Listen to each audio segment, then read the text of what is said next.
Breathing. Hello. Breathing chapter हो गया। कुछ बातें उसमें थोड़ी बहुत और डिस्कस करनी थी, वो कर देते हैं फटाफट और फिर नेक्स्ट चैप्टर पे चलते हैं। ठीक है, उसी में ऐड कर लेना ब्रीदिंग वाले चैप्टर में। कुछ टर्म्स एक तो क्लियर होनी चाहिए कि ब्रीदिंग से रिलेटेड क्या क्या टर्म्स होती हैं। जैसे ये एक टर्म है हाइपोक्सिया, ठीक है, या फिर एक टर्म है एस्फिक्सिएशन, एक होता है एटिलेक्टेसिस, यूपनिया, डिस्पनिया, फिर हाइपोकैप्निया, हाइपरकैप्निया,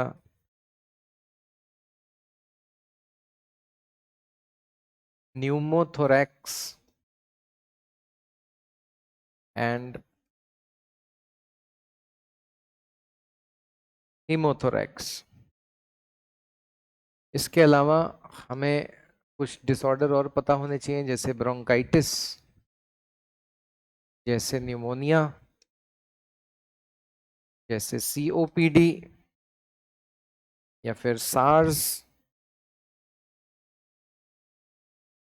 तो देखते हैं क्या होता है ये हाइपोक्सिया। जैसा कि इसका नाम है, हाइपो मतलब कम होता है और ऑक्सिया मतलब ऑक्सीजन।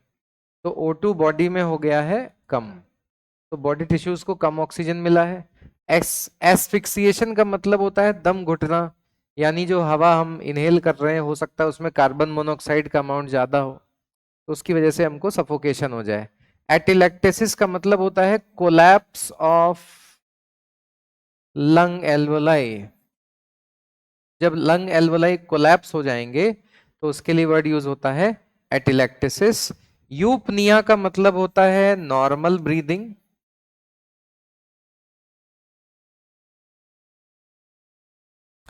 डिस्पनिया, DYS वर्ड किसी में लगा होता है तो पेनफुल, इसका मीनिंग होता है पेनफुल, यानी सांस लेने में दर्द हो रहा है, तो ये पेनफुल ब्रीदिंग है।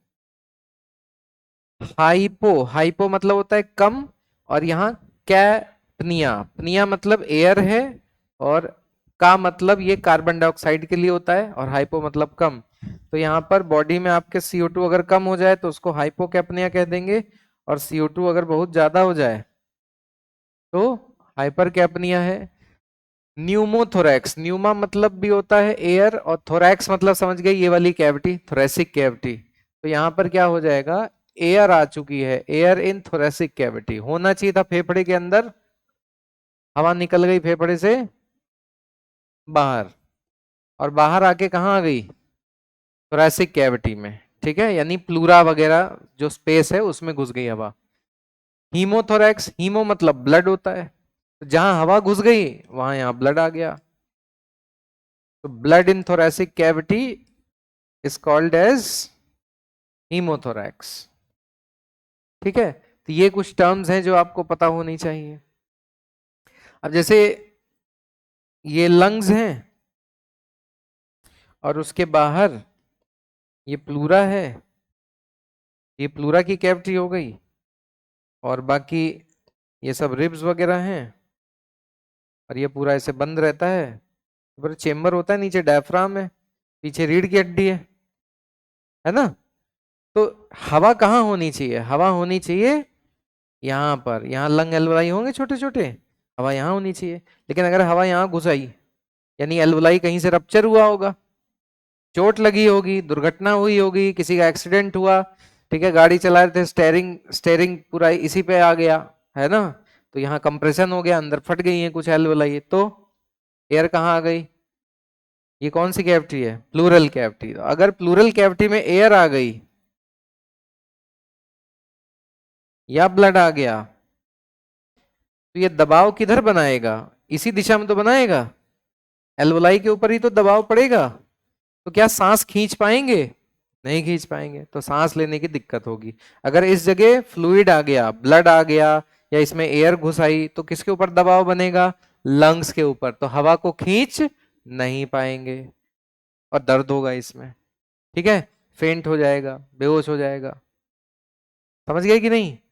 तो प्लूरल कैविटी में, अगर प्लूरल कैविटी में हवा का दबाव बढ़ जाए तो यहां हवा एल्वोलाई के अंदर नहीं आ पाएगी। अच्छा, हम नॉर्मली ब्रीद इन कर सकते हैं, हवा हम एल्वोलाई में भेजते हैं, ठीक है। क्यों भेज पाते हैं? क्योंकि इस कैविटी में नेगेटिव प्रेशर होता है। नॉर्मली यहां पे कितना प्रेशर होता है? नॉर्मली -4 mm, नहीं mm नहीं, सॉरी, ये एटीएम में लेंगे ना, इसको एटीएम में ले लेंगे, हम डिफरेंस ले रहे हैं। अगर एटमॉस्फेयर में 1 होगा तो यहाँ -1 होगा, और -1 से भी ज्यादा माइनस ये है। -1 बड़ा कि -4 बड़ा? -1 बड़ा, यानी -4 कम है ना, यानी प्लूरल कैविटी के अंदर नॉर्मली प्रेशर कम है, तभी तो हम एयर को खींच पाएंगे।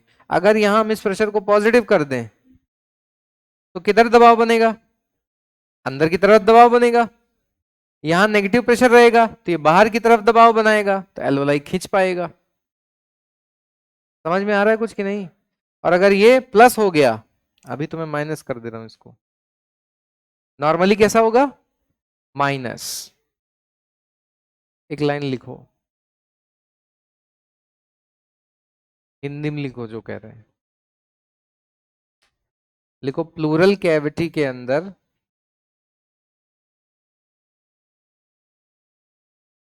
प्लूरल कैविटी के अंदर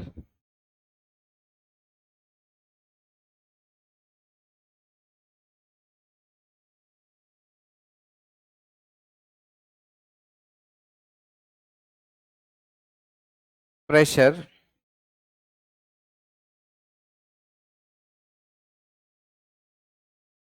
लंग्स के प्रेशर से कम होना चाहिए, कॉमा लगा के, लंग्स के प्रेशर से कम होना चाहिए।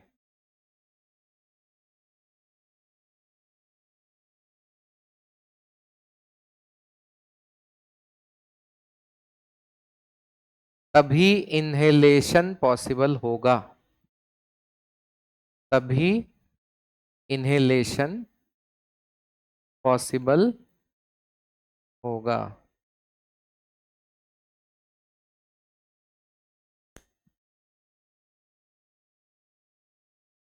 Full stop. अगर प्लूरल कैविटी में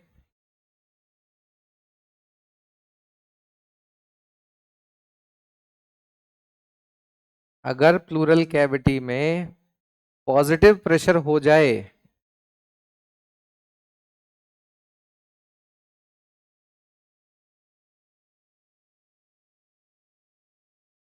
अगर प्लूरल कैविटी में पॉजिटिव प्रेशर हो जाए तो इस प्रेशर का दबाव, तो इस प्रेशर का दबाव एल्वियोलाई पे पड़ेगा, और एल्वियोलाई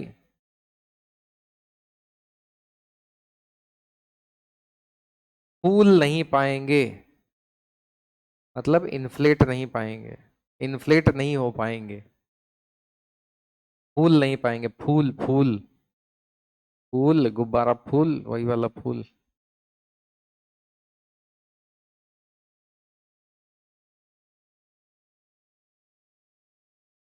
ठीक है, अब इंग्लिश में लिख लो।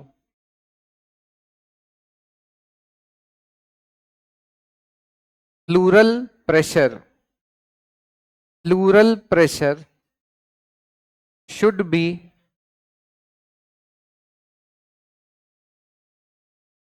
less than, pleural pressure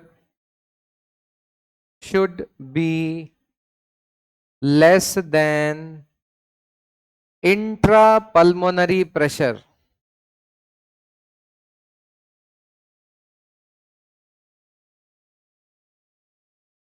pleural pressure should be less than intrapulmonary pressure, so that air can be inhaled, so that air can be inhaled into the lungs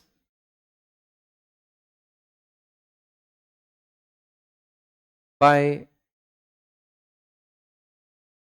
sufficient inflation of alveoli.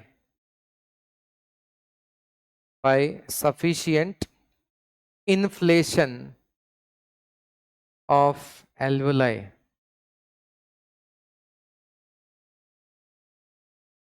यानी कि plural pressure lungs के अंदर के pressure से कम होना चाहिए, ताकि हवा को लंग्स में इनहेल किया जा सके और एल्वोलाई पूरी तरह से इन्फ्लेट हो सके। ठीक है, बाकी ये सब टर्म्स थी। और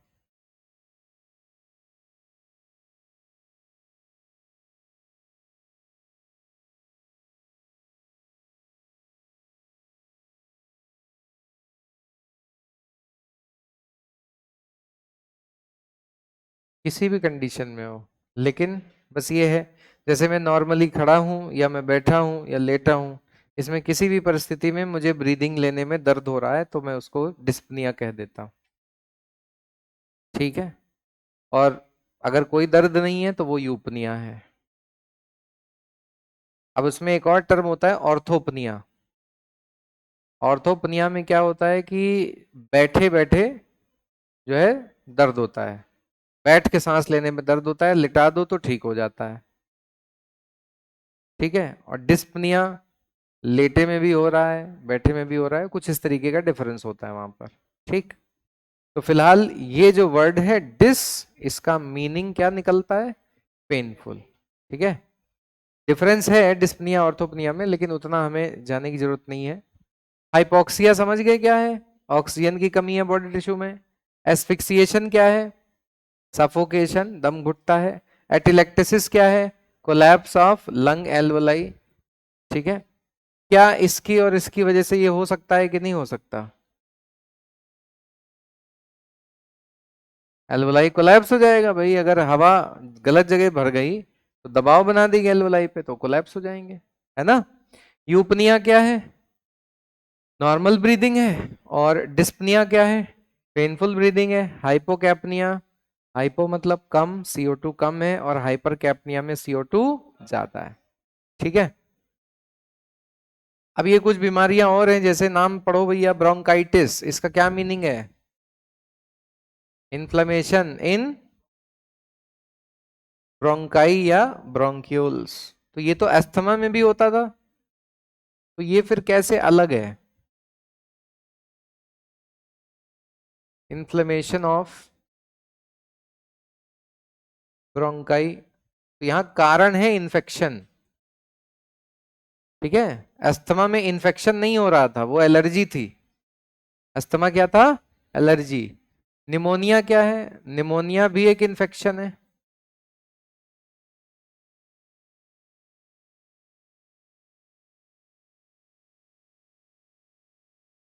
इन्फेक्शन ऑफ, नहीं, इन्फेक्शन बाई, ऑफ तो लंग्स का ही है। इन्फेक्शन बाई स्ट्रेप्टोकोकस, कुछ नाम याद आ रहा है सर, 12th में पढ़े थे। स्ट्रेप्टोकोकस निमोनी, और एक और था, हीमोफीलिया, नहीं, हीमोफिलस।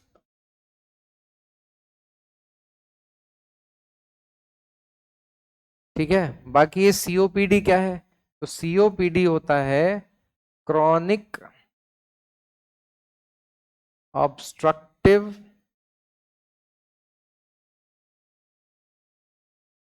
Pulmonary disorder.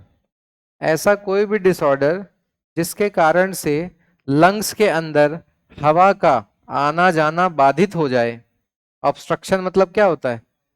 बाधा उत्पन्न करना। ठीक है, सार्स, सार्स क्या होता है? सार्स होता है सीवियर अक्यूट रेस्पिरेटरी सिंड्रोम। ये जो कोरोना वायरस था वो क्या होता है? सार्स ही होता है। कोरोना वायरस क्या था? वो था सार्स CoV-2। ये थी बीमारी का नाम, सार्स CoV-2। ऐसे एक मर्स होता है, मर्स, मिडिल ईस्ट रेस्पिरेटरी सिंड्रोम। हर 10 साल में कोई ना कोई महामारी ऐसे उड़ जाती है, पता नहीं क्यों, जैसे लगता है कोई जानबूझ के करता है। कभी मिडिल ईस्ट में फैल जाता है, कभी चाइना में फैल जाता है, फिर वहां से सब जगह फैल जाता है, कुछ ना कुछ हर 10 साल पे होता है। तो 25 चल रहा है, 20 में हुआ था। 5 साल बाद अगर MBBS में चले जाओगे तो लास्ट ईयर में रहोगे, वहां ड्यूटी तो लगी जाएगी, बचाना फिर लोगों को। और नहीं तो नहीं बचा पाओगे तो फिर जनसंख्या नियंत्रण करना, उसमें क्या है, बचा लेना। कैंसर हम डॉक्टर काहे बन रहे हैं? क्योंकि भारत की जनसंख्या बहुत है, थोड़ी कम करनी है। डॉक्टर का नाम है डॉक्टर अमर, लोगों को अमर कर दिया उन्होंने। क्या?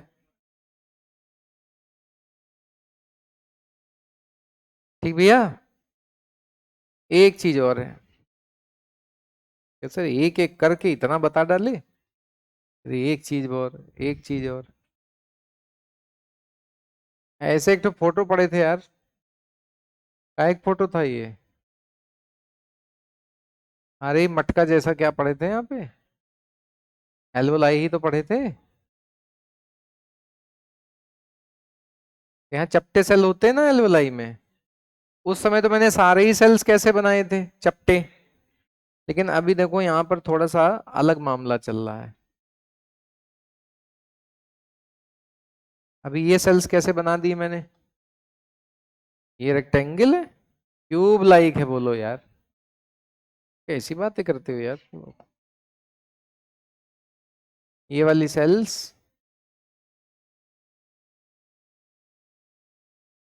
ये सब स्क्वामस सेल्स। ये सब कौन से सेल हैं? स्क्वामस।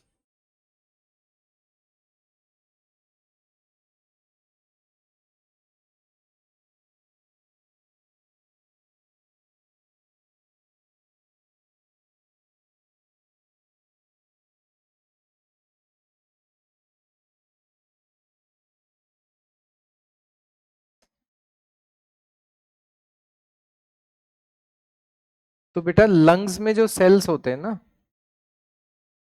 लंग्स में जो सेल्स होते हैं, इनको कहा जाता है न्यूमोसाइट्स। बोल के बताना एक बार। न्यूमोसाइट्स। और ये वाले जो टाइप 1 न्यूमोसाइट हैं, इन्हीं को हमने शेप में बताया कि कैसे होते हैं। ये स्क्वामस होते हैं, स्क्वामस सेल्स होते हैं।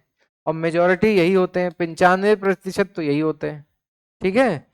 लेकिन इसके अलावा आप एक और तरीके का न्यूमोसाइट यहाँ देख रहे हैं, इसको आप कहेंगे टाइप 2 न्यूमोसाइट। क्या कहेंगे बेटे? Type 2 pneumocyte. और ये लगभग 5% होते हैं। और इनका जो शेप होता है बेटा, वो कैसा होता है? वो क्यूबॉइडल होता है। ठीक है। ये 95%, ये 5%। लेकिन अगर ये 5% ना हो तो ये 95% काम नहीं कर पाएंगे। तो ये बताओ, तुम्हारे फेफड़े के अंदर ये जो एल्वेलाई है, इसके अंदर सब सूखा रहता है कि गीला गीला रहता होगा? कैसा रहता होगा? गीला। काहे? हवा मॉइस्ट सरफेस पे ही डिफ्यूज करेगी। एयर कहाँ डिफ्यूज करेगी? मॉइस्ट सरफेस पे। तो यहाँ इसके सरफेस को क्या रखना है? मॉइस्ट। तो यहाँ अंदर म्यूकस होगा कि नहीं होगा? बोल नहीं पा रहे हो तुम? तो छोड़ो यार, तुम बोल ही नहीं पा रहे। होगा कि नहीं होगा? हाँ होगा। ये म्यूकस है। सरफेस टेंशन जानते हो क्या होता है? सर टेंशन तो जानते हैं। सरफेस टेंशन क्या होता है? अरे यार कैसे, तुम 9th क्लास में नहीं पढ़े तुम सरफेस टेंशन? फॉर्मूला पता है? हर चीज जिंदगी में बस फॉर्मूला चलेगा, कॉन्सेप्ट भी तो पता होना चाहिए। सरफेस टेंशन, अरे भैया एक ठो पतीले में पानी रख दें और धूप में न रखे, छांव में रखें, और एक हफ्ते बाद मिले उससे पतीले से, उतना ही पानी रहेगा। कहाँ गया, कहाँ गया पानी? अरे कहाँ गया, इवेपोरेट हो गया। अब मान लीजिए उसके नीचे आग लगा दें, फिर एक हफ्ते में नहीं मिलना पड़ेगा, फिर कुछ घंटे के अंदर ही उबल उबल के सब इवेपोरेट हो जाएगा। क्यों हुआ ये? बारिश की बूंद गिरती है जब जमीन पे तो गोल गोल काहे हो जाती है? Surface tension. हाँ, क्योंकि उसी की बात हो रही है ना? अरे बोलो यार, नहीं पता? अजीब टाइप के लोग हैं भाई, मतलब एक वो जो है ना, मीम बना हुआ था उसमें, उसमें कहता है कैसे कैसे लोग रहते हैं यहाँ पे, फिर मुझे तुम्हारी याद आ जाती। अरे भाई कैसे कैसे लोग हैं, सरफेस टेंशन नहीं पड़े हो तुम यार? अरे यार मतलब क्या ही बताऊं मैं। ऐसे बचपन में फोटो नहीं बनाते थे पानी का, कि पानी कैसा है? पानी नीला होता है। पानी कैसा होता है बिटिया? नीला होता है। अरे यार ऐसे लोग कह रहे नीला होता है। देखो, अच्छा इसके अंदर पानी के मॉलिक्यूल है ना बहुत सारे, बहुत सारे। तो जो मॉलिक्यूल, जो मॉलिक्यूल यहाँ बल्क में होगा, यहां पर होगा, तो कुछ मॉलिक्यूल कहाँ होंगे? सरफेस पे होंगे ये। अरे लाइन से बहुत सारे होंगे, यही करता रहूंगा मैं।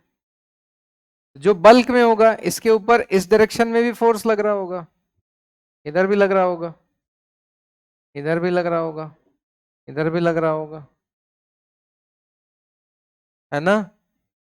लेकिन इधर वाला फोर्स इसको बैलेंस कर देगा, इधर वाला फोर्स इसको बैलेंस कर देगा, ये चुपचाप अंदर पड़ा रहेगा, इसको कोई तनाव नहीं है ना। जहां जिसके जीवन में बैलेंस है उसके जीवन में कोई तनाव नहीं है। और जिसके भी जीवन में बैलेंस नहीं है, जैसे देखिए इनका, देखिए नीचे वाला फोर्स है, इनका देखते हैं नीचे वाला फोर्स, दाया फोर्स बाया फोर्स, ये तो बैलेंस हो गया। नीचे वाला ऊपर कुछ है ही नहीं, ऊपर तो पानी का मॉलिक्यूल नहीं है, कौन बैलेंस करेगा? कोई नहीं कर रहा है। इनके जीवन में क्या हो गया? इम्बैलेंस। तो ये किस में है? तनाव में है, क्योंकि ये सरफेस पे है। ये बल्क में है तो ये तनाव में नहीं है, इनमें तनाव है क्योंकि ये सरफेस पे है। तो जो तनाव इनमें है उसी को क्या कह रहे हैं? Surface tension. इसी तनाव के कारण, क्योंकि इनकी फोर्स बैलेंस नहीं हो पा रही, इसलिए निकल लेंगे यहां से, इवेपोरेट हो जाएंगे। ओफो, अब हम चलेंगे ये सब पढ़ाएंगे तुम्हें, बाकी फॉर्मूला अपना बेटे लगाते रहना है इसमें जो भी होता है। सरफेस टेंशन कहीं पर भी अप्लाई होगा जहां पर दो मीडियम होंगे। जैसे देखिए, इसको चाहे आप बोलिए पानी का सरफेस, क्या बोलिए? बोल लो यार सही से, या फिर बोल लो एयर वाटर के बीच का इंटरफेस।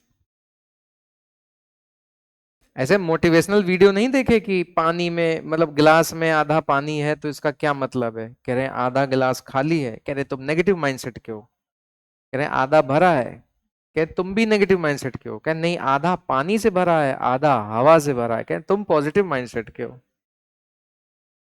तो दो मीडियम होंगे, दो मीडियम जहां भी होंगे वहां पर एक इंटरफेस होगा, और किसी भी इंटरफेस पे एक टेंशन होगा, और उसी टेंशन को आप क्या कहेंगे? Surface tension. तो यहाँ पर हवा होगी, ये म्यूकस है, म्यूकस के बाद ये सेल है, तो यहाँ तो कई लेयर हो गई ना चीजों की। बोलो, अगर ये सारा का सारा म्यूकस के अंदर जो मॉलिक्यूल है वो सब एक साथ ऐसे सिकुड़ने की कोशिश करे तो पूरा एल्वोलाई भी लेके सिकुड़ जाएगा। बोलो भैया, हमें इसी काम को होने से रोकना है और इसीलिए यहां पर ये सेल्स बनी हुई हैं। कौन सी? टाइप 2 न्यूमोसाइट्स, क्योंकि ये लोग यहाँ पर एक ऐसा केमिकल रिलीज करते हैं जो कि सरफेस टेंशन को कम करता है। इस केमिकल को बच्चों हम कहते हैं सरफेक्टेंट। बोल के बताओ कौन होता है surfactant? Surface tension lowering agent. बोलो, सरफेस टेंशन लोअरिंग एजेंट को हम क्या कहते हैं? सरफेक्टेंट। और यहां पर जो सरफेक्टेंट रिलीज होता है उसका एग्जाम्पल है लेसीथिन। क्या एग्जाम्पल बेटे? लेसीथिन। लेसीथिन कुछ और नहीं, जो मैंने बायोमोलिक्यूल में पढ़ाया था, फॉस्फोलिपिड। तो यहाँ जो फॉस्फोलिपिड के मॉलिक्यूल है ना, यहाँ वो यहाँ पर सरफेस टेंशन को क्या कर देंगे? कम कर देंगे, जिसकी वजह से ये जो एल्वोलाई है ये सिकुड़ेगा नहीं, ये फूला रहेगा। ठीक है। और जब आप माता जी के गर्भ में थे, कभी तो थे ही, अवतार तो लिया नहीं तुमने, प्रकट तो हुए नहीं हो, पैदा ही हुए हो। सब लोग कभी ना कभी क्या थे? फीटस। क्या थे? फीटस। तब आपके फेफड़े बने थे। कभी आप प्रेगनेंसी के छठे महीने में थे, फिर आप सातवें में आए, फिर आठवें में आए। सातवें में आकर कुछ लोग पैदा हो जाते हैं, उनको बहुत जल्दी होती। कुछ लोग सातवें महीने में पैदा हो जाते हैं ना, प्री मेच्योर बर्थ। और कुछ लोग पूरा 9 महीना बिता के आते हैं। कुछ लोग आलसी होते हैं, कहते हैं थोड़ा और रह लेते हैं, तो कभी कभी 9.5 महीने भी हो जाते हैं। ठीक है, 10 महीने तक भी चली जाती है प्रेगनेंसी, लेकिन जानी नहीं चाहिए। ये केस कम होता है, ज्यादा 7 महीने और मोस्ट कॉमन 9 महीने वाला है। और लेकिन अब जैसे जैसे स्ट्रेस वगैरह और लाइफस्टाइल चेंज हो रहा है और फोन में लगी रहती मम्मी लोग भी, तो उसकी वजह से सब ऐसे ही हो रहा है कि ज्यादातर बच्चे जो है जल्दीबाजी मचा लेते हैं। तो अब मम्मी फोन देख रहे, बच्चा कह रहा है अच्छा आप अकेले अकेले देखोगे, हम भी आ रहे हैं, जल्दी आ रहे हैं, तो फिर वो हो जाता है। हाँ। अरे ये मैं नहीं कह रहा हूँ, ये सब सर्वे कह रहा है, ये सब गायनेकोलॉजिस्ट बता रहे हैं। ठीक है। और मैं देखता भी हूँ, मैं देखता ही हूँ कि जैसे हमने देखा कि पेरेंट टीचर मीटिंग हुई, तो पेरेंट टीचर मीटिंग में गार्जियन आए। हम उन्होंने हमसे पूछा कि सर बताइए पढ़ नहीं रहा है ये। हमने कहा फोन खुलवाइए। फोन खुलवाया, सेटिंग्स में गए, हमने कहा जरा डिजिटल वेलबींग वाला ऑप्शन खोलिए, जरा देखिए स्क्रीन टाइम कितना है, 14 घंटे। तो बच्चा कह रहा है हम नहीं देखते सर, मम्मी देखती है, मम्मी का फोन है ये।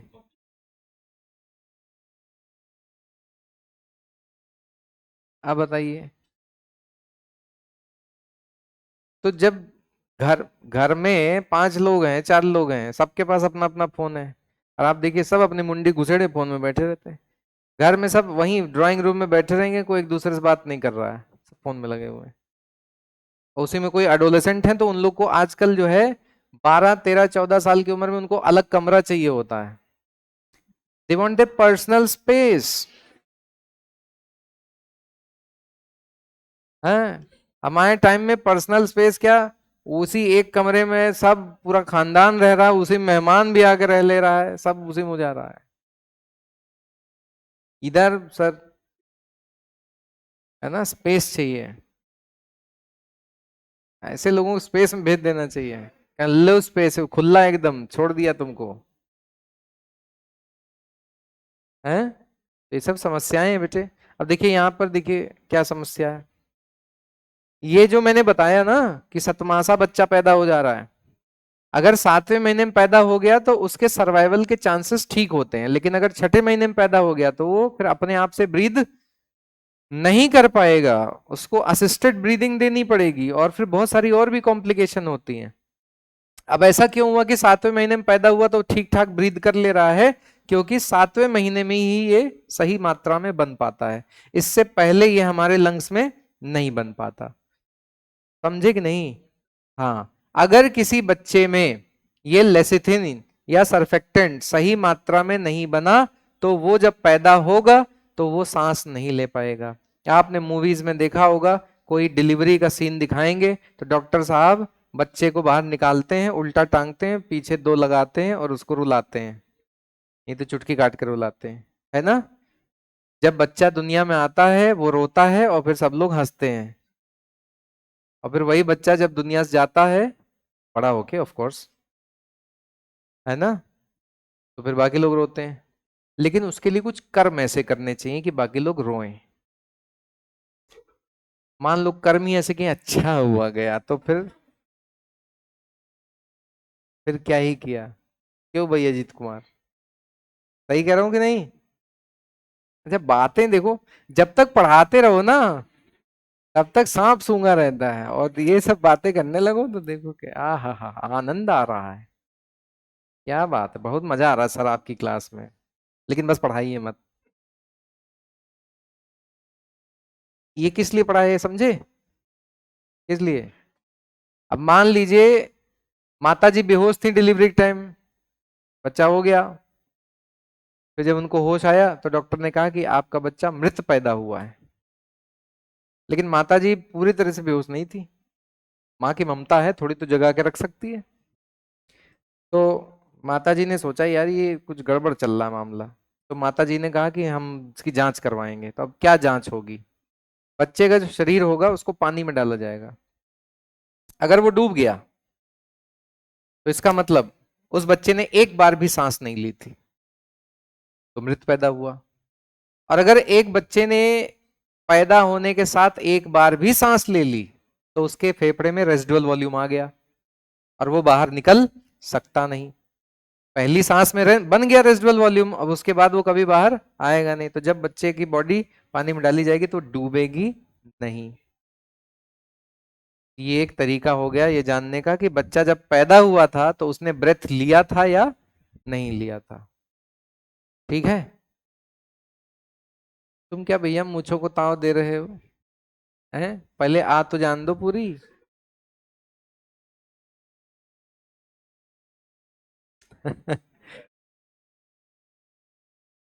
मैंने कहा यार ऐसा मैं क्या पढ़ा रहा हूँ मूंछों को ताव दे रहा है।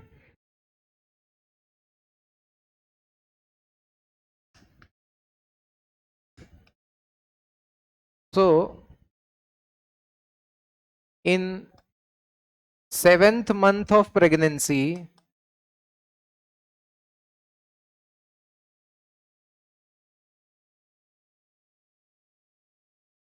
sufficient amount of surfactant is formed। लेकिन अगर सफिशिएंट अमाउंट में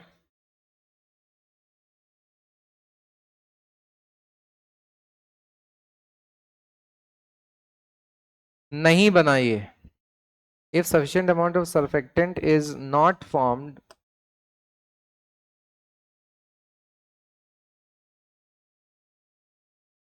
then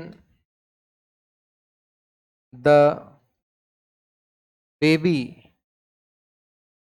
will not be able to breathe upon delivery. Delivery होने के बाद सांस नहीं ले पाएगा, और इस कंडीशन को बोलेंगे, this condition is known as RDS। RDS है रेस्पायरेटरी डिस्ट्रेस सिंड्रोम। ये क्या कहलाएगा? Respiratory distress syndrome. समझे भैया? कब कहलाएगा? जब बच्चा सांस नहीं ले पाएगा। अरे क्या तकलीफ है भाई?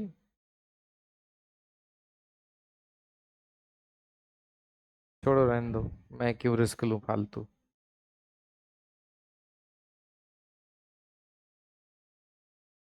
ठीक है, तो इस प्रकार से मुझे ब्रीदिंग में जितना एक्स्ट्रा बताना था वो मैंने आपको बता दिया। अब हम अगले चैप्टर पे निश्चिंत होके पढ़ सकते हैं आगे, that is body fluids and circulation. लिख तो रहे नहीं हो? लिख रहे हो क्या? अच्छा चलो 2 मिनट दे रहा हूं मैं, फिर बॉडी फ्लूइड करते हैं। और मैंने तुमसे कहा था ब्लड में पढ़ा चुका हूं पहले, ब्लड तुमको रिवाइज करना है। मैं ब्लड ग्रुप से स्टार्ट करूंगा ये चैप्टर। ब्लड और लिम्फ हमने कनेक्टिव टिश्यू में पढ़ाया था भाई। लिम्फ पढ़ाए थे नहीं पढ़ाए थे?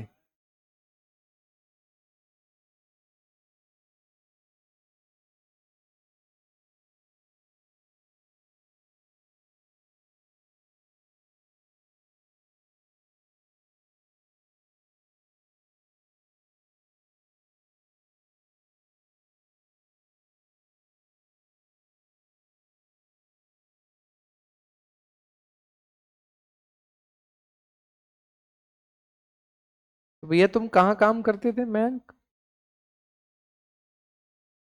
किस चीज में, मतलब किस प्रोफाइल? नर्सिंग में? टेस्ट वेस्ट तो देखते होगे फिर? टेस्ट वगैरह जो होते होंगे वो तो देखते होगे, रिपोर्ट रिपोर्ट हैं?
करें शुरू?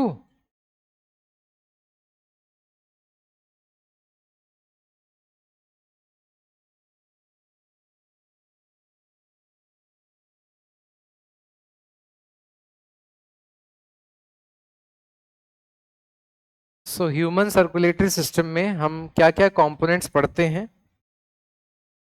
तो इसमें दो हिस्से हैं, एक तो ब्लड वेस्कुलर सिस्टम है, दूसरा लिम्फेटिक सिस्टम है। तो ब्लड वेस्कुलर सिस्टम में हार्ट, ब्लड और ब्लड वेसल्स आती हैं। हार्ट पढ़ेंगे हम इस चैप्टर में। ब्लड मैंने ऑलरेडी पढ़ा दिया, तो ऑलरेडी डिस्कस्ड। वैसे अगर रिवाइज करें तो ब्लड में 55% क्या होता है? प्लाज्मा।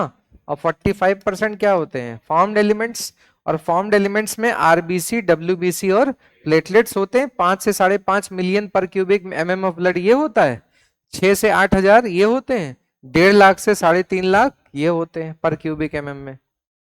डब्ल्यूबीसी भी दो प्रकार के होते हैं, ग्रेनुलोसाइट्स और ए ग्रेनुलोसाइट। ग्रेनुलोसाइट क्यों बोल रहे हैं? क्योंकि उसमें ग्रेन्यूल्स होते हैं। ए ग्रेनुलोसाइट में ग्रेन्यूल नहीं होते हैं। ग्रेनुलोसाइट में 3 तरीके के सेल्स हैं, न्यूट्रोफिल्स, एस्नोफिल्स, बेसोफिल्स। बताया था ये सब, सबके फोटो बनाए थे। सबका न्यूक्लियस अलग अलग शेप का होता है, याद है? नोट्स बने हैं कि नहीं बने हैं? सो न्यूट्रोफिल, एस्नोफिल, बेसोफिल, और ए ग्रेनुलोसाइट में लिम्फोसाइट आते हैं और मोनोसाइट आते हैं। लिम्फोसाइट में भी फर्दर दो टाइप हो जाते हैं, टी लिम्फोसाइट और B lymphocyte. T stands for thymus gland और B stands for bone marrow. Lymphocyte का जन्म कहां होता है? बोन मैरो में। जो लिम्फोसाइट बोन मैरो में ही जन्म लेगा और वहीं बड़ा हो जाएगा, यानी मैच्योर हो जाएगा, उसे कहेंगे बी लिम्फोसाइट। जो लिम्फोसाइट जन्म तो बोन मैरो में लेगा लेकिन मैच्योर होने कहां चला जाएगा? थाइमस ग्लैंड, तो उसको क्या कह देंगे? टी लिम्फोसाइट, है ना। एक घर में दो बच्चे पैदा हुए तो एक ने घर का काम संभाला, एक ने बाहर नौकरी करी, यही तो हुआ। नहीं समझे तुम यार, कुछ समझते ही नहीं भाई। अच्छा, लिम्फेटिक सिस्टम में क्या है? लिम्फ, लिम्फ क्या होता है? मैंने पढ़ाया था आपको, टिश्यू के बीच बीच में जो फ्लूइड होता है उसी को जब कलेक्ट किया जाता है तो क्या बन जाता है? वो लिम्फ। मैंने इंटेस्टाइन वाला फोटो नहीं बना के दिखाया था, फैट डाइजेस्ट होता है, कुछ ऐसा हुआ था कि नहीं हुआ था? लैक्टियल्स वाला बता दिया है ना? याद ही नहीं है? तुम आए नहीं थे उस दिन? नहीं आए थे लेकिन मैंने तो बताया था।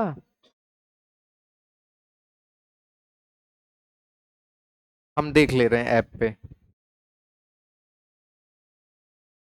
ऐसे जो है जब पूरा सिलेबस खत्म हो जाएगा तो फिर ऐसे बताया है, दिखाओ एक बार। कंप्लीट है ना? हाँ, pores of blood capillaries are smaller than pore, और इसीलिए फैट कहाँ एब्जॉर्ब होता है? लिम्फ कैपिलरीज में। ठीक है, कोई नहीं, जब हम लोग क्वेश्चंस करेंगे तो एक बार क्वेश्चन के थ्रू तो रिवीजन हो ही जाएगा। ठीक है, तो यहां पर अभी हम लोग किन चीजों पे फोकस करने वाले हैं? हार्ट के स्ट्रक्चर पे और ब्लड वेसल्स पे। ठीक है, इसके बारे में ज्यादा डिटेल डिस्कशन कहां होगा? ह्यूमन हेल्थ एंड डिजीज वाले चैप्टर में, वहां पर पढ़ाएंगे ना तुमको ये lymphoid organs, primary lymphoid organ और सेकेंडरी लिम्फॉइड ऑर्गन।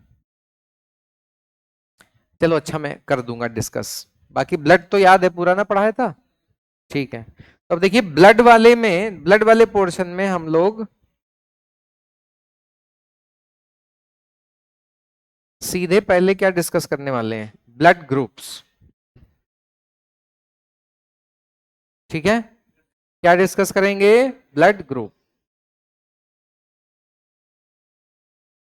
देखो ऐसे मत देखो मुझे, घर जाके पीडब्ल्यू ऐप खोलना, उसमें कनेक्टिव टिश्यू, फिजियोलॉजी वाले में कनेक्टिव टिश्यू आएगा, कनेक्टिव टिश्यू में वेस्कुलर टिश्यू आएगा, वेस्कुलर टिश्यू में ब्लड और लिम्फ आएगा।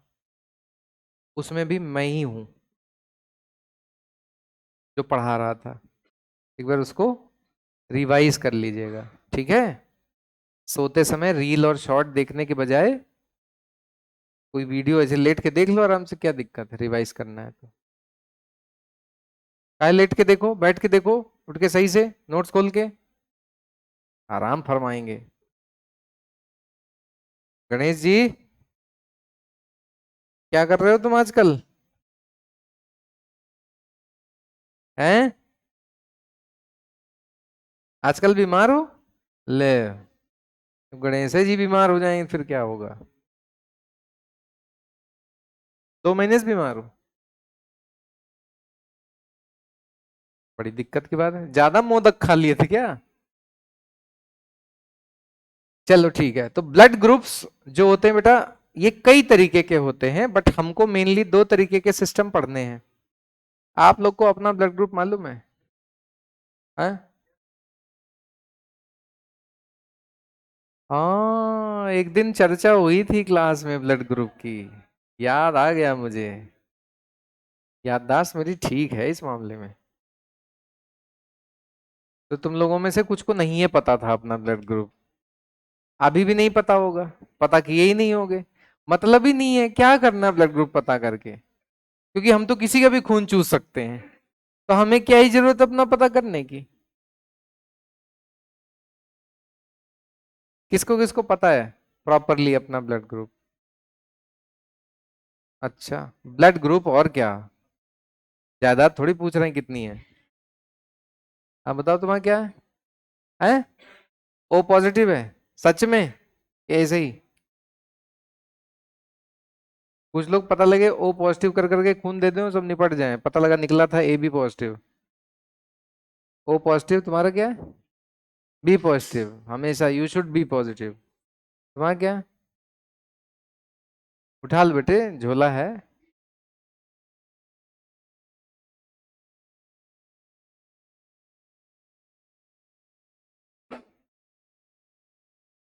भाई तुम बहुत स्लो मोशन में काम करते हो यार। एकदम आराम से, कोई दिक्कत नहीं। ऐसे? अच्छा नहीं उठा, चलो ऐसे। अच्छा उठ गया, चलो। एकदम टेंशन नहीं लेता ये किसी चीज की। तो ये पड़ोसी तुम्हें मालूम है? नहीं मालूम? पीछे ये बी पॉजिटिव, यस। ए पॉजिटिव तुम्हारा क्या है? पता ही नहीं है। खून है? तुम्हारा क्या है? Nicotine positive. अभी चाय पिए थे ना? गणेश जी तुम्हारा क्या है? पता ही नहीं है। 2 महीने से बीमार हो, चेकअप वेकअप कुछ नहीं हुआ? तुम्हारा क्या है? नहीं पता? तुम्हारा इधर किसको पता, तुम्हें पता है? बी पॉजिटिव हो तुम? ए बी पॉजिटिव हो तुम? तभी तुम घूमते रहते हो। हाँ तुम्हारा क्या? अमर बी पॉजिटिव है। ओ वाले बहुत कॉमन हो गए हैं, क्या हो रहा है ये आजकल? बी पॉजिटिव तुम्हारा क्या है? नहीं पता? हमें टेंशन ही नहीं है। हम जब झोला 4 मिनट लगाते हैं उठाने में, तो हमें ब्लड ग्रुप का क्या। तुम्हारा क्या है? ए पॉजिटिव तुम्हारा? तुम्हारा नहीं पता? बहुत ओ पॉजिटिव है भैया तुम्हारा।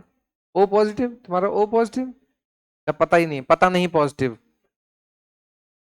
बी पॉजिटिव तुम्हारा? तुम्हारा ए? तुम्हारा? तुम्हारा? तुम्हारा A positive? A B positive तुम्हारा? ए बी क्या? A B C D? A B क्या? पॉजिटिव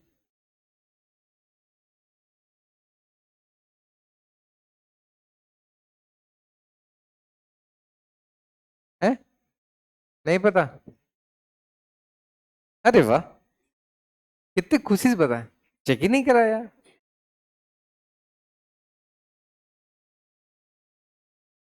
ये कौन है ठाके मार के हंसता है यहाँ बहुत तेज से?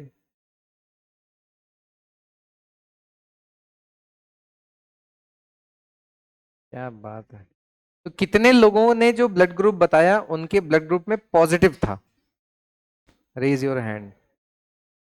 देखिए मेजोरिटी जो है उसका पॉजिटिव होता है। तो 80% जनसंख्या जो होती है ना, उसका पॉजिटिव ब्लड ग्रुप होता है, और बाकी बची का नेगेटिव होता है। ठीक है, ये बात एनसीईआरटी में लिखी है। आर एच ग्रुपिंग वाला पैराग्राफ ओपन करिए और सेकंड लाइन पढ़िए, देखिए जरा क्या लिखा है। मिल गया? तो बेटा यहाँ पर दो तरीके के सिस्टम हमें पढ़ने हैं, एबीओ ब्लड ग्रुप सिस्टम और एक आरएच सिस्टम होता है। ठीक, आइए देखते हैं। ये जो एबीओ ब्लड ग्रुप सिस्टम है, इसके बारे में बताने वाले भाई साहब का नाम था कार्ल लैंडस्टीनर। और इस सिस्टम के हिसाब से हमारे 4 तरीके के ब्लड ग्रुप्स होते हैं ह्यूमन पॉपुलेशन में। ओके, और हमें इसलिए 4 प्रकार के आरबीसी भी मिल जाएंगे। 4 प्रकार के आरबीसी भी मिल जाएंगे। तो देखिए कुछ आरबीसी हमको ऐसे मिलेंगे जिनकी सरफेस पे अलग तरीके की शुगर होगी। इस आरबीसी की पहचान इसके मेम्ब्रेन में पाए जाने वाली शुगर से होती है। इसको हमने कह दिया ए टाइप शुगर। क्या कह दिया? ए टाइप शुगर। इसी प्रकार से एक दूसरा ब्लड ग्रुप है, और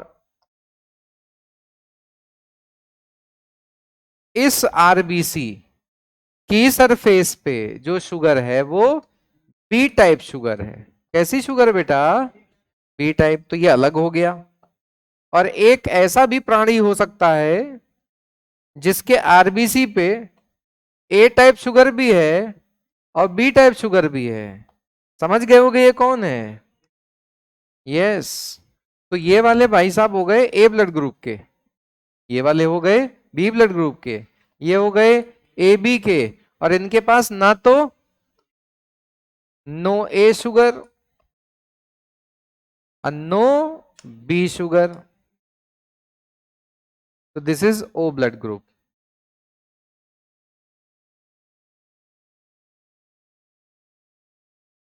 ठीक है।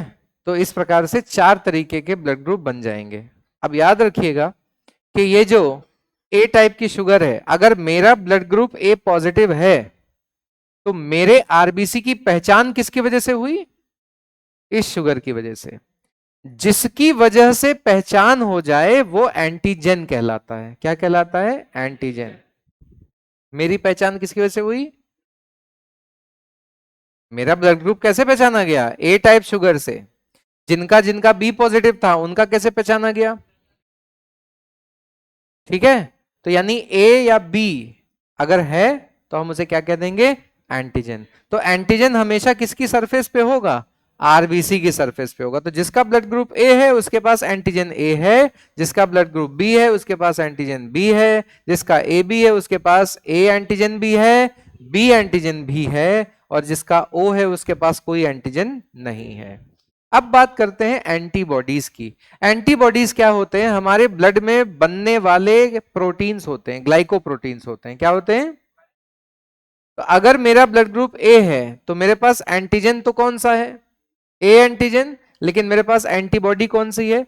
B antibody. यानी मेरा शरीर पी के अगेंस्ट काम कर सकता है कि नहीं कर सकता? एंटी बी है ना, एंटी मतलब अगेंस्ट। तो अगर मेरा ब्लड ग्रुप ए पॉजिटिव था और किसी ने मुझे बी पॉजिटिव आरबीसी दे दिए तो मेरे शरीर में कौन सी शुगर आ गई? B type. होनी कौन सी मेरे शरीर में? A type. तो मेरे इम्यून सिस्टम को पता चल गया ना कि ये तो अपना नहीं है, ये तो पराया है, इसको मारो, निपटाओ, भगाओ। तो लड़ाई झगड़ा चालू हो जाएगा। और लड़ाई करने के लिए क्या बना लेंगे हम? Anti B. ठीक है। तो एंटीबॉडी कौन सा होगा? अपोजिट। जो मेरे पास एंटीजन होगा उसका अपोजिट एंटीबॉडी होगा। ये बात क्लियर हो गई कि नहीं हुई? तो मेरा ब्लड ग्रुप ए है तो मेरे पास एंटीबॉडी क्या हो गई? बी। बी ब्लड ग्रुप होता तो एंटी बी, एंटी ए। और अगर ए बी है तो देखो इनके पास ए एंटीजन भी है, बी एंटीजन भी है। तो ये एंटी ए रखेंगे तो बी से झगड़ा होगा, और एंटी बी रखेंगे, उल्टा बोल दिया मैंने शायद। अगर ये एंटी ए रखेंगे तो ए से झगड़ा होगा, एंटी बी रखेंगे तो बी से झगड़ा होगा। और इनको झगड़ा अगर ये खुद करेंगे तो खुद ही निपट जाएंगे।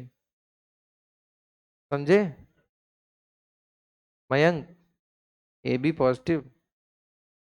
ओ, ओ वाले के पास ना तो ए है ना तो बी है, तो ये दोनों एंटीबॉडी रख सकता है।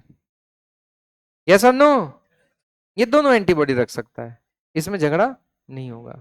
बस ये है कि ओ वाला किसी और से ब्लड ले नहीं सकता, क्योंकि ओ वाले को अगर इसने खून दे दिया तो ए एंटीजन पहुंच जाएगा, किससे झगड़ा होगा? एंटी ए से। अगर बी वाले ने खून दे दिया तो एंटी बी पहुंच जाएगा, एंटी बी से झगड़ा होगा। और अगर ए बी ने दे दिया तो ए भी पहुंच जाएगा, बी भी पहुंच जाएगा, और उसके पास क्या है? एंटी ए एंटी बी, फिर झगड़ा होगा। यानी ये सिर्फ किससे ले सकता है? ओ से। ये गरीब है, ये सिर्फ किससे ले सकता है? ओ से। सबसे अमीर कौन है? ये किसी से भी ले सकता है। इसीलिए खतरों के खिलाड़ी बने घूम रहे होते हैं लोग, कि हमें तो कोई भी दे सकता है ना। समझे में नहीं आ रहा?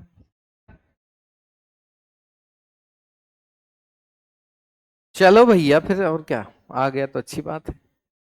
तो ये भाई साहब जो ए ब्लड ग्रुप वाले हैं, मैं भी ए पॉजिटिव हूं। हाँ, मैं भी ए पॉजिटिव हूं। तो ए पॉजिटिव अगर मैं हूं तो मैं किससे खून ले सकता हूं? ए से और ओ से। तो ए के पास तो मेरे जैसा एंटीजन है, और O के पास है ही नहीं।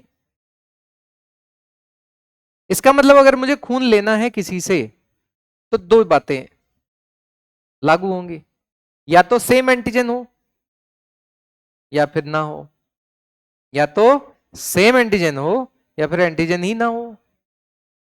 यही सिद्धांत है ब्लड डोनेशन का। ये जो दो लाइन मैंने बोली, जहां भी कंपैटिबिलिटी की बात आएगी ब्लड ग्रुप के, वहां पर क्या ध्यान रखना है, डोनर और रिसिपिएंट के बीच एंटीजन या तो सेम हो या फिर डोनर के पास एंटीजन ना हो। समझ गए? इसी सिद्धांत को याद रखिएगा। चलिए अब दूसरे तरीके से इसको मिलाते हैं, अभी आपको मजा आएगा। जैसे हम इस तरह से लिख देते हैं ए पॉजिटिव, है ना, तो इसमें बेटा ये जो ए रिप्रेजेंट कर रहा है, ये किसको रिप्रेजेंट कर रहा है, एबीओ सिस्टम को। किसको रिप्रेजेंट कर रहा है, एबीओ सिस्टम को। और ये जो प्लस है ये किसको रिप्रेजेंट करता है, आरएच सिस्टम को। अब आरएच पता है क्या होता है, आरएच सिस्टम में जैसे आरएच ब्लड ग्रुप बोले तो आरएच एंटीजन होता है। अगर आपके पास ए एंटीजन भी है और आरएच एंटीजन भी है तो आप ए पॉजिटिव हैं, ठीक है। आरएच एंटीजन को हम डी एंटीजन भी कहते हैं। क्या कहते हैं, डी एंटीजन भी कहते हैं, ठीक है। और इसको आरएच क्यों कहा जा रहा है, क्योंकि रीसस मंकी में भी होता है। अब समझे इंसानों का बंदर से इतना रिश्ता कैसे है, करीबी है ना हम लोग। जैसे मैं इंसान और तुम हैं, हाँ तो करीबी है ना हम लोग। रीसस मंकी, रीसस मंकी देखा आपने, अरे वही जो झोला छीन के भागता है मंदिर में, तो इनके पास भी ये वाला एंटीजन होता है। ठीक है बेटे, बेटे समझ आ रहा है कुछ मेरे प्यारे बच्चों, कुछ पल्ले पड़ रहा है यहाँ पे। ठीक है, तो अगर हम एबीओ सिस्टम और आरएच सिस्टम को मिक्स कर दें तो ब्लड ग्रुप हो जाएंगे 8। कैठो 8 हो, तो ये देख ही रहे हो तुम, है ना। अब ये टेबल तुमको भरना है और मुझे पूरी उम्मीद है कि तुम भर दोगे। सही कि गलत? अब जैसे किसी का ब्लड ग्रुप ए पॉजिटिव है तो इसके पास कौन कौन सा एंटीजन होगा, ए होगा, अरे बोलो यार, ए होगा और आरएच होगा। जिसका ए नेगेटिव है उसके पास सिर्फ आरएच होगा। बी है तो बी और आरएच, वेरी गुड। ये ओनली बी, ये मयंक बताओ, ए भी होगा, बी भी होगा, आरएच भी होगा। ए बी नेगेटिव, ए होगा, बी होगा लेकिन आरएच नहीं होगा।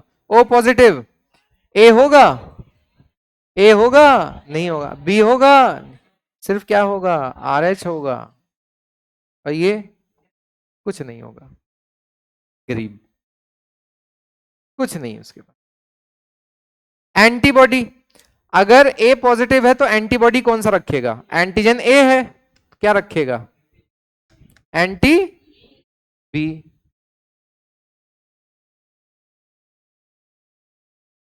आरएच एंटीजन है तो एंटी आरएच रखेगा, नहीं रखेगा, एंटी आरएच नहीं रखेगा। इधर एंटी बी होगा और एंटी आरएच होगा।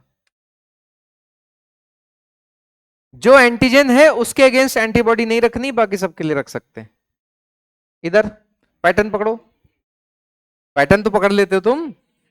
हाँ इधर क्या हो जाएगा, आंटी ए, बस एक ही आंटी है इसमें, इसमें आंटी ए, आंटी आर एच। इधर एंटी ए होगा, एंटी ए होगा, एंटी बी होगा, एंटी आर एच होगा, यहां कुछ नहीं होगा। ठीक, इधर एंटी ए होगा, एंटी बी होगा, क्या होगा, अरे वाह क्या बात है, देखिए जबरदस्त एकदम सही जवाब, 7 करोड़ नहीं मिले। ओ पॉजिटिव, एंटी ए होगा, एंटी बी होगा, एंटी आर एच नहीं होगा, इधर एंटी ए होगा, एंटी बी होगा, एंटी आर एच होगा। बहुत बढ़िया, क्या बात है, वाओ। अब बताओ ए पॉजिटिव किससे किससे खून ले सकता है? ए पॉजिटिव किससे खून ले सकता है? अरे भाई ए पॉजिटिव से तो ले ही सकता है, और किससे लेगा? अच्छा इससे नहीं ले सकता क्या? ले सकता नहीं ले सकता? इससे नहीं ले सकता, ये बात गलत है, ले सकता है।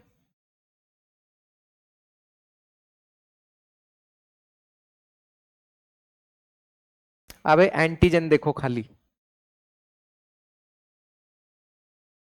ये ना देखो अब डोनर के लिए। अभी एंटीबॉडी तो तब बनते हैं ना जब हार्मफुल आ जाता है, वो लेके थोड़ी बैठा सारे एंटीबॉडी एकदम दंदनाते हुए। बना लेगा लेकिन देते समय नहीं होगा। अरे 300 ml खून चढ़ाओगे, 5 लीटर खून है उसमें, तुम्हें क्या पता रही है? अगर मेरे बॉडी में कोई घुसपैठिया आ जाएगा उसके अगेंस्ट, तब एंटीबॉडी बनाएंगे ना, कि हम पहले झंडा लेके दौड़ रहे हैं, मारो मारो मारो मारो। फिलहाल आपको क्या देखना है? मैंने अभी 2 लाइनें बोली थी, बुद्धि नहीं लगाते बिल्कुल, बस तारीफ कर दी मैंने ऐसे झूठ मूठ की। मैंने कहा ब्लड लेने के लिए या तो सेम एंटीजन हो या कोई एंटीजन ना हो। मैंने एंटीबॉडी के बारे में बहुत बोला, फिर काय दिमाग लगा रहे हो? बोला, 2 ही बातें बोली ना, या तो सेम एंटीजन हो या तो ना हो।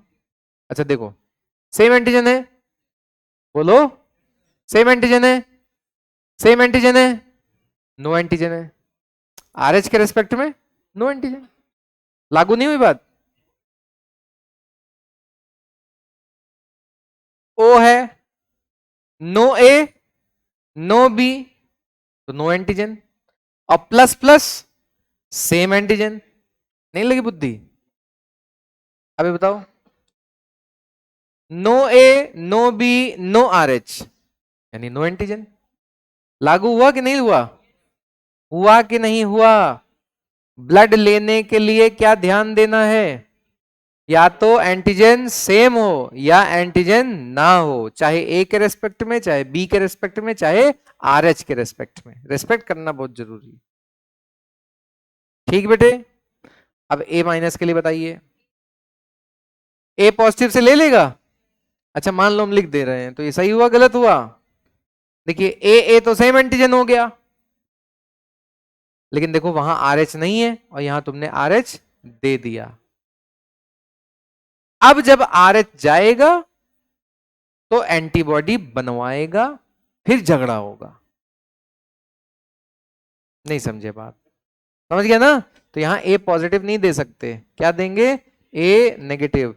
इसका मतलब हम यहां से ये भी याद कर सकते हैं कि अगर किसी का ब्लड ग्रुप पॉजिटिव है तो पॉजिटिव से भी ले सकता है, नेगेटिव से भी ले सकता है, लेकिन अगर किसी का ब्लड ग्रुप नेगेटिव है तो वो सिर्फ नेगेटिव से ले सकता है। तो किसका किसका ब्लड ग्रुप यहां नेगेटिव था?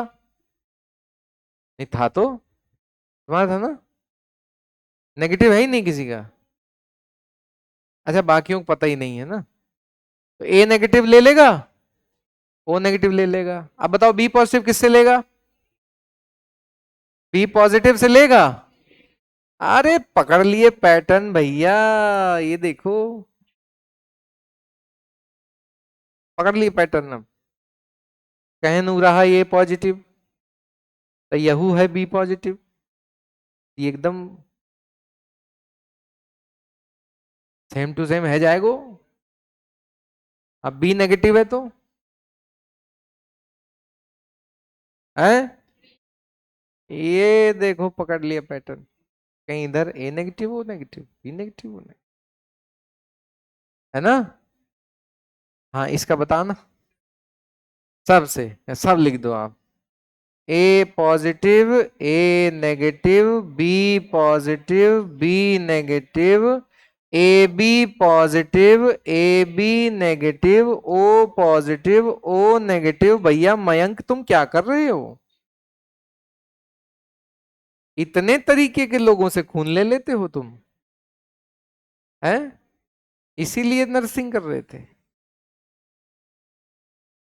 मतलब अच्छी बात है, खतरों खिलाड़ी ना बनना लेकिन। A B negative. आहा, देखिए पैटर्न पकड़ लिए भैया सब लोग, कहें सब नेगेटिव होगा सर। ओ पॉजिटिव का, O positive and O negative, और ओ नेगेटिव का बस ओ नेगेटिव।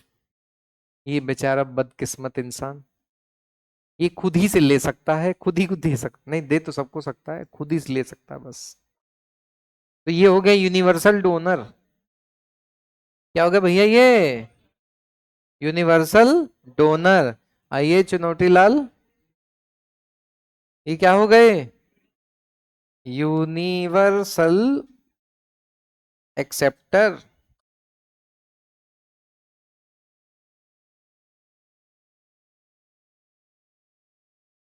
है? समझ आया कि नहीं आया?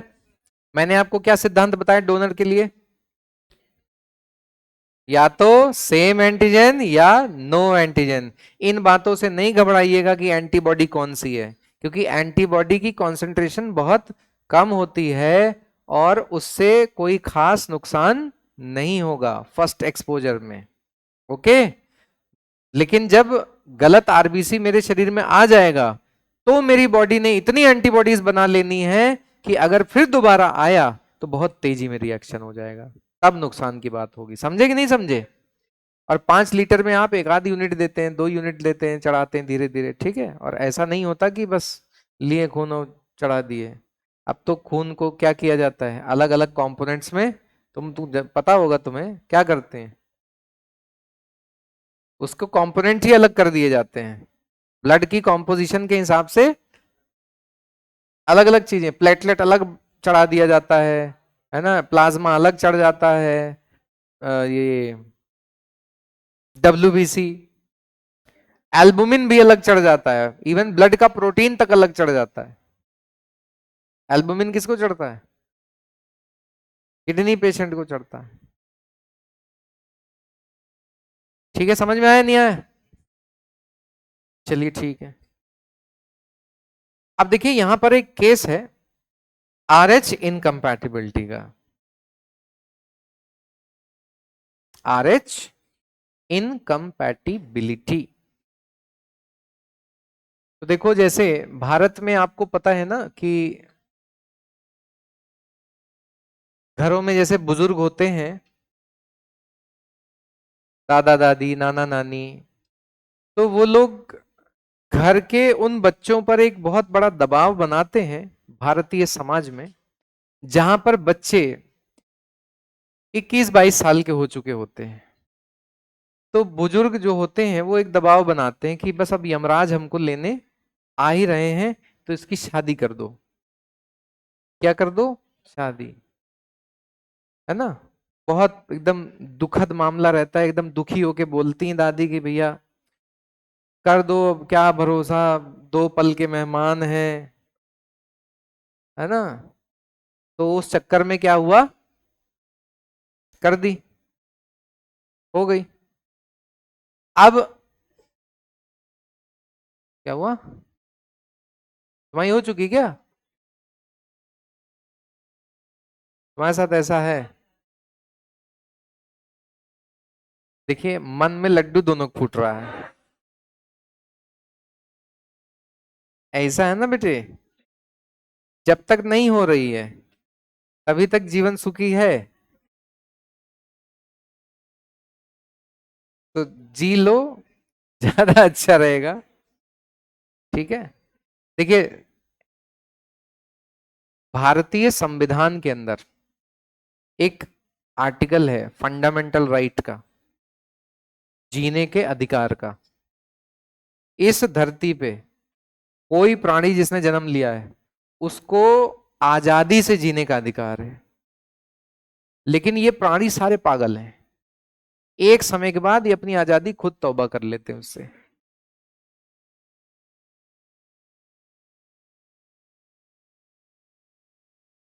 हम भी उसी में हैं, उसमें क्या है। ठीक है, लेकिन बढ़िया तब होता है जब आप देखो, ये सब पुराने जमाने में होता था कि कमाने वाला कोई है घर में तो लिमिटेड लोग हैं, डिपेंडेंट बहुत ज्यादा हैं। ठीक है, महिला अबला, अब ये सब कुछ नहीं रह गया। सब कमा खा सकते हैं, सब जॉब कर सकते हैं, सब वेल वर्स्ड हैं।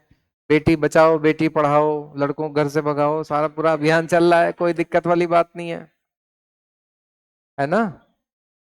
तो इसीलिए दो जेंडर एक दूसरे पे फुल्ली डिपेंडेंट नहीं है, तो दे शुड बी इंडिपेंडेंट, मेरा ये मानना है। अब तो मानेंगे ही, है ना। तो इंडिपेंडेंट रहना चाहिए और जीवन में कुछ ऐसा काम करो कि दुनिया जाने। बस एक ही काम कर ली, शादी और बच्चे, बस दुनिया से जाने का वक्त हो गया। दुनिया क्या जाने, दुनिया से जाने का वक्त हो गया, है ना। हमने कमाया पैसा खूब सारा, सपोज, अभी तो नहीं कमाया, सपोज आपने कमाया और उसके बाद आपने उसको सोखते में डालना चालू किया। सोखता जानते हो क्या होता है, जिसमें जाता है आता नहीं है, उसको सिंक कहते हैं।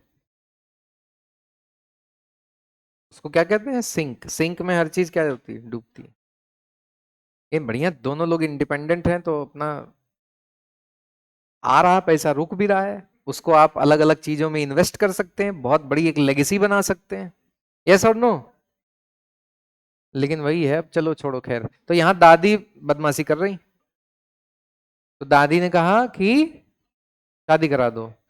तो जो घर में थे पोता पोती, तो पोते के लिए लड़की देखी गई और पोती के लिए लड़का देखा गया। वैसे समय बदल चुका है तो गड़बड़ भी हो जाता है कभी कभी। भारत में ना कुंडली मिलाने का एक सीन चलता है, आपको पता है कि नहीं। कुंडलियां मिलाई जाती हैं, तो कुंडली नहीं मिलानी चाहिए। ठीक है, क्योंकि आजकल कुंडली उंडली चाहे जितना मिला लो, कुछ उल्टा ही हो जाता है मामला। ठीक है, अब आप ये मिलाइए कि कितने घंटे रील देखते हैं दोनों लोग, कितने घंटे शॉर्ट्स देखते हैं। ठीक है, खाने में क्या रुचि है, खाना दोनों को बनाना आता है कि नहीं, कपड़ा धोना दोनों को आता है कि नहीं, पैसे कमाना दोनों को आता है कि नहीं। ठीक है, गाली गलौज दोनों कर लेते हैं कि एक ही करता है। ठीक है, ताइक्वांडो एक ही को आता है। ठीक है, मतलब लतियाने की टेंडेंसी और लात खाने की टेंडेंसी, मतलब आज का समय ऐसा है, एकदम मारपीट कर लो कस के, कोई दिक्कत नहीं, वो भी इज्जत के साथ। सुबह मारपीट हुई, शाम को बैठ के आराम से खा पी रहे हैं, कोई दिक्कत नहीं, है ना। इंडिपेंडेंट सोच है मजाक कर रहा हूं मैं, सीरियस मत हो जाना भाई। तो ये जो आर एच पॉजिटिव मेल है, इसकी कुंडली मिला दी गई, लेकिन क्या नहीं मिलाया गया, आर एच फैक्टर। तो इनकी शादी किससे हो गई, आर एच नेगेटिव फीमेल से। अब शादी हुए 4-5 महीने बीत गए, दादी अभी गई नहीं। दादी ने धोखा दे दिया, कह रही अब क्या, अब तो हम सुख लेंगे, जब बहू आई है मैं पैर दबाएगी।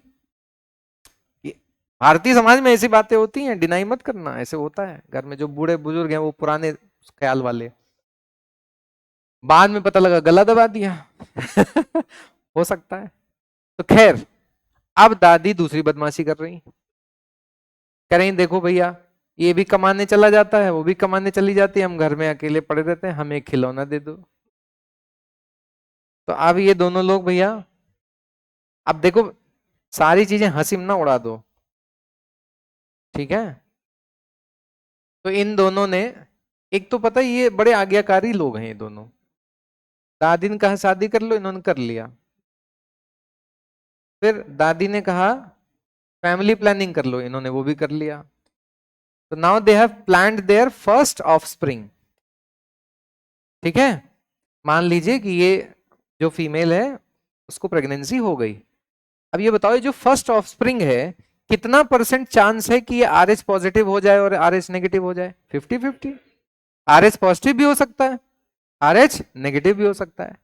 अगर ये RH पॉजिटिव हो गया, ठीक है, तो फिलहाल तो कोई दिक्कत नहीं होगी, अभी यहां कोई दिक्कत नहीं है। ये फर्स्ट ऑफस्प्रिंग RH पॉजिटिव है, ये ग्रो करेगा और उसके बाद यहां पर ये फुल्ली मैच्योर हो गया। अब क्या होगा बेटा? पार्चुरेशन। पार्चुरेशन क्या होता है? डिलीवरी। प्लेसेंटा जानते हो? प्लेसेंटा, माता और बच्चे के बीच का जो कनेक्शन होता है वो क्या है? प्लेसेंटा। तो यहां पर होता क्या है बेटा कि पार्चुरेशन के दौरान प्लेसेंटा रप्चर होता है, तो जो फीटस का ब्लड है, foetal blood can get mixed with maternal blood, ठीक है, mixed with maternal blood during what? Parturition. तो अगर फीटस का ब्लड मिक्स हो गया तो इसका मतलब माताजी के शरीर में कौन ट्रांसफर हो जाएगा? RH antigen enters maternal circulation. कहां एंटर कर जाएगा? Maternal circulation. अभी तक माताजी को मालूम ही नहीं था, माताजी के शरीर को पता ही नहीं था कि RH एंटीजन जैसा कुछ होता भी है, क्योंकि तो पहली बार हुआ ना कि उसके शरीर में उसका भी कोई गलत खून नहीं चढ़ा। आपको चढ़ा है कोई खून? नहीं चढ़ा। इनको कहां से चढ़ गया? नहीं चढ़ता जनरली, ठीक है। अब इनके इम्यून सिस्टम ने पहली बार देखा कि यार RH एंटीजन होता है, ये तो मेरे बॉडी में है नहीं, इसका मतलब कहां से आया है? बाहर से। यानी ये अपना है कि पराया है? ये पराया है। ये अपना नहीं, पराया है, ये घर का नहीं, ये बाहर से आया है, समझे? और अब इसके लिए क्या होगा? माता जी का इम्यून सिस्टम क्या बना लेगा? Immune system forms anti RH positive, ये एंटीबॉडी बन गई, एंटी RH पॉजिटिव, ठीक है। क्लियर इतना? ओके। इस बच्चे को कोई दिक्कत नहीं हुई है, ये जन्म ले चुका है, ठीक है। यहां पर ये बच्चा पैदा हो गया, दादी खेल रही इसके साथ। तो पहले छोटा था 6 महीने का, फिर साल भर का हो गया, फिर अब चलने लगा, भागने लगा। अब दादी नहीं भाग पा रही है, दादी एजेड है ना, ये छोटा ही भाग रहा है, ये बाल नोच नोच के भाग रहा है दादी के। तो दादी एक दिन गुस्सा हो गई कि ये खिलौना बेकार हो गया है, ये खिलौना बेकार हो गया, आई नीड नेक्स्ट खिलौना। अब नेक्स्ट खिलौना आ रहा है, तुम लोग बस ही करते रहते हो। अब नेक्स्ट खिलौना, बेटा ये मैं खिलौना खिलौना क्यों कह रहा हूं पता है? क्योंकि एक गाना आया था बहुत पहले, आदमी खिलौना है। सुना है आपने गाना कि नहीं सुना? आदमी खिलौना है, रब जो चाहे वही तो होना है। तब यहां पर देखिए, सेकेंड ऑफस्प्रिंग प्लान हो गया।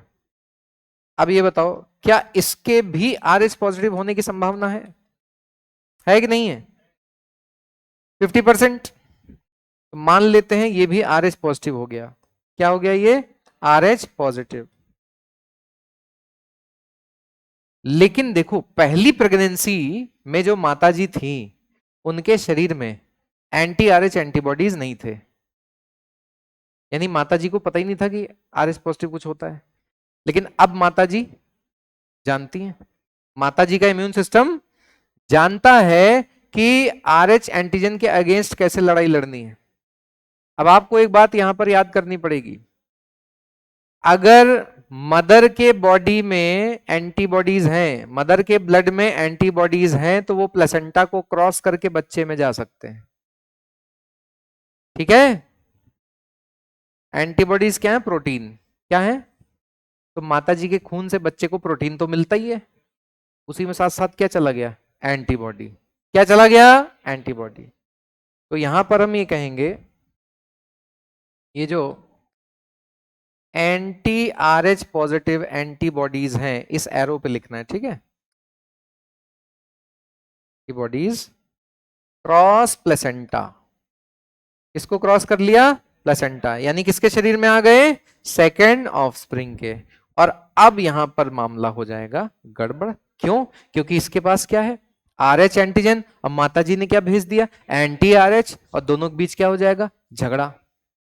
तो यहां पर इसके जो आरबीसीज होंगे ना बेटे, इन आरबीसीज पे आरएच एंटीजन है, क्या है बेटा यहाँ पे, आरएच एंटीजन। अब माताजी ने क्या बना के भेज दिया, देखो ये आरएच एंटीजन है, और माताजी ने भेज दिए एंटीबॉडीज। एंटीबॉडीज बेटा वाई शेप्ड स्ट्रक्चर होते हैं, कैसे होते हैं, वाई शेप्ड स्ट्रक्चर, ठीक है। तो ये आके ऐसे इनसे जुड़ जाते हैं। अब ये देखो, ये कौन है, एंटी आरएच पॉजिटिव, ये बाइंड हो गए इनसे, और जैसे ये बाइंड होंगे ना, अब क्या हो जाएगा, ये जो आरबीसी है फट जाएगा, आरबीसी फट जाएंगे। तो बच्चे के आरबीसी ही फट जाएंगे तो जिंदा रहेगा। तो यहां पर आरबीसी क्योंकि टूटने लगेंगे, तो इसको बोलेंगे बेटा हीमोलाइसिस। बोल के बताना एक बार, हीम मतलब ब्लड, और लाइसिस मतलब ब्रेकडाउन। इनके ब्लड सेल्स का क्या होने लगा, ब्रेकडाउन होने लगा। और अगर ब्लड सेल्स का ब्रेकडाउन होने लगेगा तो इनको अनीमिया हो जाएगा, क्या, अरे खून ही नहीं बन रहा, तो खून की कमी हो जाएगी। तो ऐसे अनीमिया को कहेंगे हीमोलाइटिक अनीमिया। और बेटा जब हीमोलाइटिक अनीमिया होता है और आरबीसी बहुत ज्यादा टूटेंगे आपके शरीर में, तो आपको जॉन्डिस भी हो सकता है। क्या हो सकता है, जॉन्डिस। तो यहां पर हीमोलाइटिक अनीमिया के साथ साथ क्या हो गया, हीमोलाइटिक जॉन्डिस। और ये दोनों परिस्थितियां बच्चे के लिए जानलेवा हो जाएंगी। क्या हो जाएंगी, जानलेवा। और इस जानलेवा सिचुएशन को कहा जाता है एरिथ्रोब्लास्टोसिस फिटेलिस, एरिथ्रोब्लास्टोसिस फिटेलिस। ये समझ आया कुछ, पक्का। तो पहला हमने यहां पर क्या बात करी कि जो मेल है, यानी जो पापा है वो कैसा है, आर एच पॉजिटिव, और मम्मा कैसी है, आर एच नेगेटिव। तो क्या इन दोनों के बीच में इनकम्पैटिबिलिटी है, या मम्मा और बच्चे के बीच में है, मम्मा और बच्चे के बीच में है, ठीक है। इसी केस में होती है और किसी केस में नहीं होती, दिमाग लगाना। ये आर एच नेगेटिव है, अगर बच्चा भी आर एच नेगेटिव होता, सेम ब्लड ग्रुप, कोई दिक्कत नहीं। ये आर एच पॉजिटिव होती, ये आर एच पॉजिटिव होता, सेम ब्लड ग्रुप, कोई दिक्कत नहीं। ये आर एच पॉजिटिव होती, ये आर एच नेगेटिव होता, तो यहां तो एंटीजन ही नहीं है, कोई दिक्कत नहीं। यानी दिक्कत सिर्फ इसी केस में हो सकती है जहां माता कैसी हो, आर एच नेगेटिव, और पुत्र या पुत्री कैसी हो, आर एच पॉजिटिव।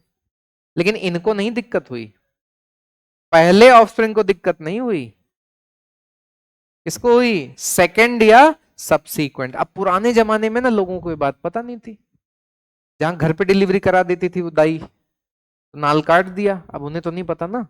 अब उसके बाद पता लगा पहला बच्चा हुआ, उसके बाद जितनी भी प्रेगनेंसी है सब अबॉर्ट हो जाती है, मृत बच्चा पैदा हो जाता है। पहले तो ये बहुत केस होता था ना। अरे यार तुम समझ रहे हो कुछ कि नहीं। अच्छा बाकी ये देखो, ये भाई साहब आए दुनिया में, तो इन्होंने पूरा इंतजाम कर दिया है कि जायदाद के बंटवारा ना हो। देखो ना, देख रहे हैं कितना चालू है। इन्होंने माताजी को सिखा दिया कि ए मम्मी, ये आर एच एंटीजन होता है, इसके लिए क्या बना लो, antibody.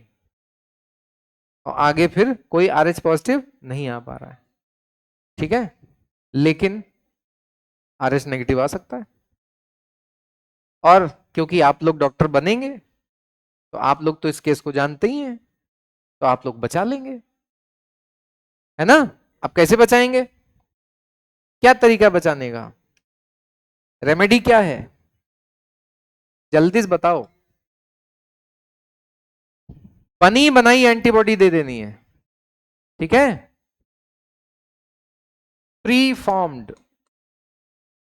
Performed anti RH positive antibodies are injected immediately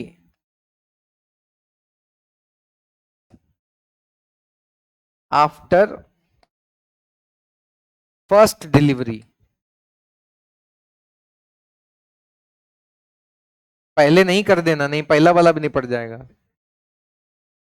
ज्यादा दिमाग लगा दिए। ठीक है, पहला बच्चा जैसे डिलीवर होगा उसके तुरंत बाद माताजी को इंजेक्शन लगा दिया जाएगा, किसका? एंटीबॉडीज का। अब हो सकता है कुछ लोग बैठ के सोच रहे हो कि यार आप गजब बात कर रहे हैं, जब यही एंटीबॉडी वो बना के गड़बड़ कर दे रही हैं, आप उसको बाहर से इंजेक्शन लगा दे रहे हैं। हो सकता है आप सोच रहे हो।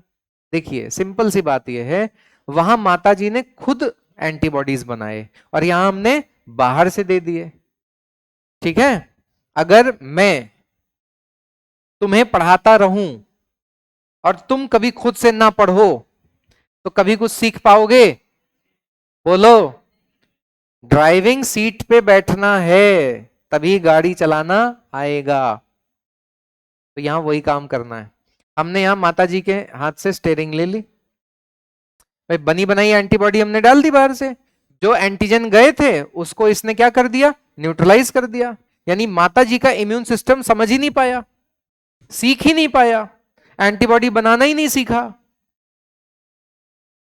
अरे पल्ले पड़ी बात। तो आगे इसका कारण लिख रहे हैं, therefore maternal immune system does not activate against RH antigen. समझ गए कि नहीं समझे? बोलो यार। तो this is the case of RH incompatibility. ठीक है, इसको अच्छे से पढ़िएगा और जो मैंने समझाया इसको अपनी भाषा में लिखने की कोशिश करना। ठीक है, मैंने तो यहाँ फ्लो चार्ट के जरिए समझाया। First pregnancy, second pregnancy. First pregnancy में कोई दिक्कत नहीं है, लेकिन सेकेंड प्रेगनेंसी में दिक्कत हो सकती है। और यहाँ पर ट्रीटमेंट क्या है? जो एंटीबॉडी मम्मी बनाने वाली थी वो बाहर से दे दीजिए ताकि मम्मी को ना बनाना पड़े, यानी मम्मी ने कभी सीखा ही नहीं। ठीक है, दैट्स ऑल। तो नेक्स्ट क्लास में हम लोग क्लॉटिंग फैक्टर से स्टार्ट करेंगे। ठीक है, ब्लड क्लॉटिंग से।